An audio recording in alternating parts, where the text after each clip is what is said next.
অনুরাগের ছোঁয়া ধারাবাহিকের নতুন পর্বে দেখা যায় যে দীপার মুখে সবকিছু শুনে দীপার সংসার বাঁচাতে শহরের সবচেয়ে বড় উকিল নিয়ে সেনগুপ্ত বাড়িতে হাজির হলো অর্জুন।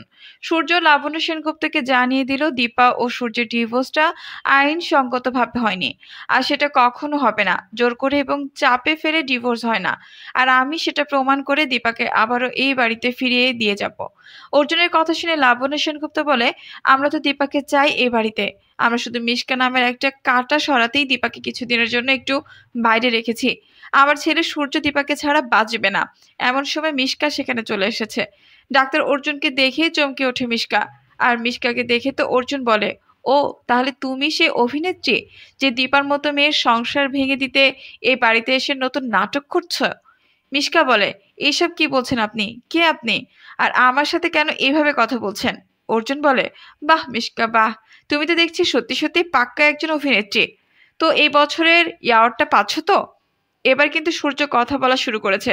সূর্য লাবণ্য সেনগুপ্ত জানতে চাই মিশকার সম্পর্কে ডক্টর অর্জুন কেন এসব কথা বলছেন, আর মিশকার সাথে তার কিসের পরিচয়। অর্জুন কিছু বলার আগেই মিশকা অন্য বিষয়ে কথা বলতে গেলে তাকে থামিয়ে দিল লাবণ্য সেনগুপ্ত। এগিয়ে আসে অর্জুন। তাহলে কি করবে এবার অর্জুন? আর কিসের সম্পর্ক মিশকার সাথে তার? বন্ধুরা, তোমাদের কি মনে হয়? এখন একটা লাইক করে কমেন্ট করে আমাদেরকে জানিয়ে দাও, আর সাবস্ক্রাইব করে আমাদের সাথেই থাকো। ধন্যবাদ।